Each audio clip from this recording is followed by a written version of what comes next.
नारायणं नमस्कृत्य नरं चैव नरोत्तमं देवीं सरस्वतीं व्यासं ततो जयमुदीरये। आज का जो वीडियो चल रहा था उसमें किसी प्रकार की बाधा उत्पन्न हुई, इसलिए उसको पुनः वापस से प्रारंभ कर रहे हैं। सनातन परंपरा में मूर्ति पूजा स्थापना एवं पुराण मंडन। पुराण भारतीय संस्कृति की आदि संकल्पना है। वेद के समान ही पुराण भी एक वेद है।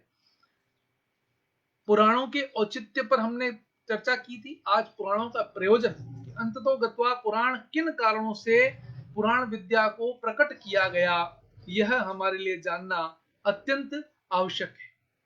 और पुराण विद्या के औचित्य को पंडित गिरधर शर्मा चतुर्वेदी ने अपनी पुस्तक पुराण परिशीलनम में बहुत अच्छी तरह से समझाया है। उन्हीं के विचारों को हम यहाँ पर रखते हैं ताकि हमें किसी प्रकार की शंका समाधान जो हो वो स्वतः समाप्त। पुराणों को गिरधर शर्मा चतुर्वेदी जी वेद के समान ही कह रहे हैं, और वो कह रहे हैं कि दो प्रकार के वेद विद्या का स्वरूप है। वेद विद्या का दो प्रकार का स्वरूप है, वेद विद्या और पुराण विद्या। बस इसमें इतना ही भेद है। सृष्टि का जो स्वरूप प्रारंभ होता है, जिस प्रकार होता है, जिस क्रम से सृष्टि होती है, सृष्टि की प्रक्रिया जिस प्रकार से होती है, और सृष्टि में क्या क्या उत्पन्न होता है, उत्पन्न होने की पदार्थों की उत्पन्न होने की प्रक्रिया क्या है, इन सब प्रकृति के नियमों को पुराण विद्या बताती है। और यज्ञ विद्या हमारे प्रतिकूल जाने वाले प्रकृति के नियमों को अनुकूल बना लेने का प्रकार बताती है। यद्यपि पुराणों के अंदर जो स्वरूप हमें प्राप्त होता है वह वेद से ही है, वेद से भिन्न नहीं है, परंतु वेद में जो वह सूत्रात्मक शैली में है और पुराण वेद में, पुराण विद्या में वह विस्तृत सरल स्वरूप में है। तो वेद में जो यज्ञ वेद है, वेद के द्वारा जो यज्ञ शिक्षा का, यज्ञ विधा का, यज्ञ स्वरूप का जागरण हुआ, उसमें से कई उद्देश्य हैं। अध्यात्म है, धर्म है, लोक है, परलोक है, कई विषय है। उसमें से एक विषय यह है कि प्रकृति में जब कुछ ऐसा हो जो हमारे विपरीत हो सके, या होता हो या होने वाला हो, उसको अपने अनुकूल बनाने के लिए वेद विद्या में यज्ञ विद्या का एक सूत्र हमें प्राप्त होता है। और यज्ञ विद्या के द्वारा हम वेदों का भी संरक्षण करते हैं, वेद के मंत्रों का भी रक्षण करते हैं। कई ऐसे कारण हैं जिनका स्वरूप होता है। तो वह वेद विद्या के द्वारा ही हम यज्ञ को समझते हैं, और प्रकृति में हमारे विपरीत कुछ होने वाली परिस्थिति को अपने अनुकूल बनाने के लिए हम यज्ञों का निष्पादन करते हैं। वैसे यज्ञ के कई उद्देश्य हैं। स्वर्ग कामो यजेत कहा है कि जो यज्ञ करता है वही स्वर्ग की कामना से यज्ञ करता है। आदि आदि पंच महायज्ञ हैं, बहुत से स्वरूप है। परंतु यज्ञ के द्वारा एक ये कार्य भी होता है, जैसे सीता यज्ञ होता है, हल षष्ठी, हल यज्ञ, तो आज कई चीजें हो, कई हम स्वरूप देखते हैं जो विशेषकर इस दृष्टिकोण से होते हैं कि प्रकृति यदि हमारे प्रतिकूल है तो उसे अनुकूल कैसे किया जाए। किंतु प्रकृति के स्वरूप को हमें जो सरलतया प्राप्त होता है वो पुराणों में प्राप्त, पुराण वेद में हमको उसकी चर्चा प्राप्त होती है। वेद का संहिता भाग जिसमें मंत्रों का संकलन है, और वेद का ब्राह्मण भाग जो संहिता में दिए गए मंत्रों का यज्ञ, क्या कहते हैं, सृष्टि उत्पत्ति विषय तत्वों के साथ यज्ञ परक व्याख्या प्रदान करता है। उसके आधार पर हम यज्ञ करते हैं।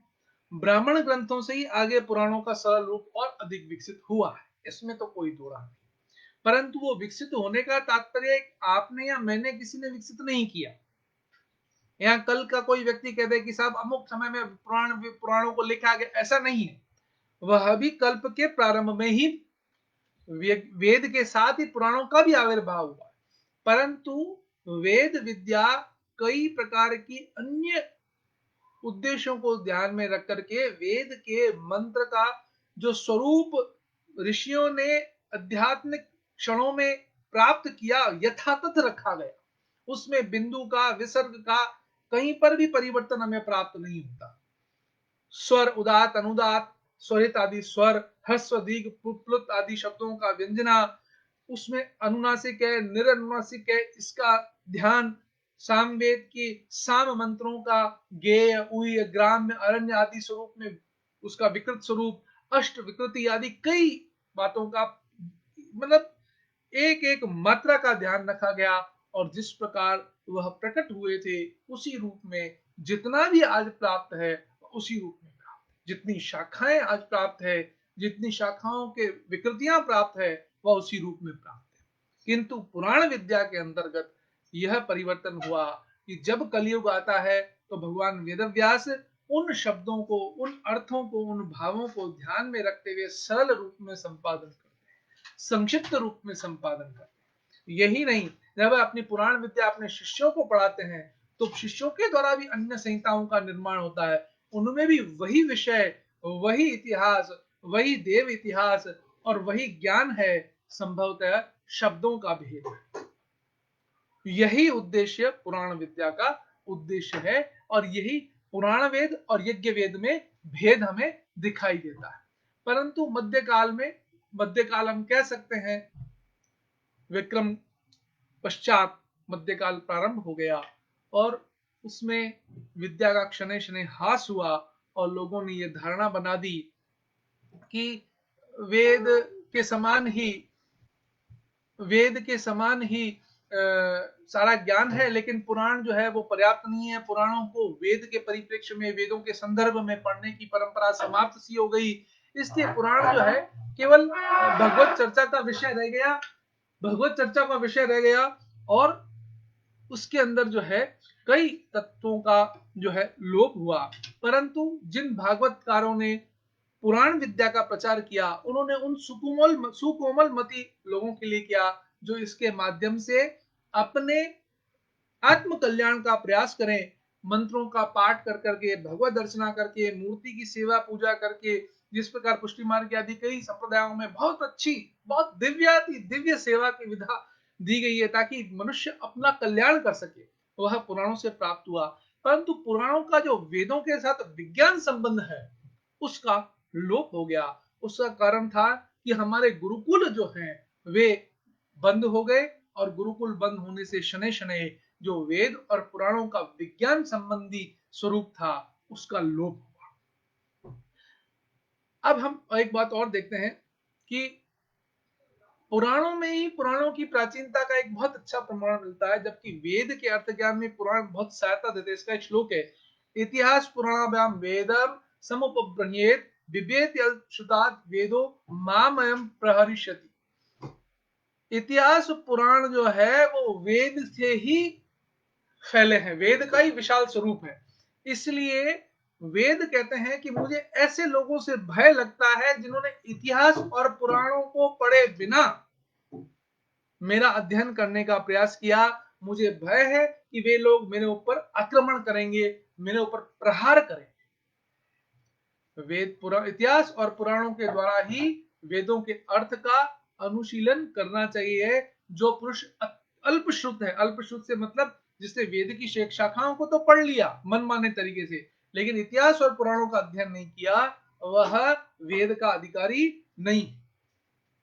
केवल 4 मंत्रों की संहिताओं को वेद समझकर उन पर मनमानी कल्पनाएं करना भारतीय परंपरा के, ज्ञान परंपरा के, वेद परंपरा के, गुरुकुल परंपरा के, आचार्य परंपरा के, श्रौत परंपरा के विरुद्ध। यूरोपीय विद्वानों की ऐसी पुराण विरोधी सभी भारतीयों का सर्वथा निस्सार कल्पना है कि पुराण व्यर्थ कीजिए। पुराणों के औचित्य को प्रकाशित करते हुए कहा है, अथर्ववेद इतिहास वेदो च वेदा पश्चिम अहभागा इतिहास श्रवणे पुराणम इति व्रतम आख्यायिको दानम धर्मशास्त्रस्य इतिहास। अर्थशास्त्र में लिख रहे हैं चाणक्य। इस प्रकार पुराणों को इतिहास का अंश माना है। वामन पुराण में पुराणों को गंगा के समान पापों का विनाश करता कहा है। शतपथ ब्राह्मण में इसे वेद मानते हुए अध्वर्यु ने कहा है कि पुराण वेद ही है, वह यही है, पुराणम वेद स्वयं इति किंचित पुराणम मा चक्षित। इसी प्रकार वेद शतपथ ब्राह्मण का 13:4:3:13 ये उसका संदर्भ है। अच्छा, फिर शतपथ ब्राह्मण इसी प्रकार वैदिक धर्म को प्रतिष्ठित करने में पुराणों का विस्तृत आयाम अपनी सार्थकता को बनाए हुए है। पौराणिक वांग्मय निसंदेह वैदिक सिद्धांत के बृहद व्याख्यान के रूप में मननीय है। नारदीय पुराण में 2:24:17 कहा है, वेदार्थाधिकम मन्ये पुराणार्थवरानने वेदा प्रतिष्ठिता सर्वे पुराणे नात्र संशय। पुराणों के अर्थ के निर्णय में वेदार्थ का निर्णय ही प्रतिभासित होता है। भक्ति के माध्यम से प्रतिपादित ज्ञान राशि की व्यापकता पुराणों को भारतीय धर्म, संस्कृति एवं साहित्य के प्रत्येक अंग का उपजीव्य बनाने में हाथ बटा रहा है। यत् दृष्टि वेदेषु न दृष्ट स्मृतिषु द्विजा उभो यत् दृष्टि तत्पुराणी प्रतीयते, कि जिस जो वेद से नहीं जान सकता वह स्मृतियों से जाने। इसका तात्पर्य है कि जो सुकोमल मति जिसकी गति वेद में नहीं हो रही है वह स्मृतियों से उस अर्थ को जाने, उस ज्ञान को प्राप्त करे, और जो वेद और स्मृति दोनों को नहीं जान सकता वह पुराणों के माध्यम से उस परम ज्ञान को प्राप्त करे। नारायणं नमस्कृत्य नरं चैव नरोत्तमं देवीं सरस्वतीं व्यासं ततो जय मुदीरये।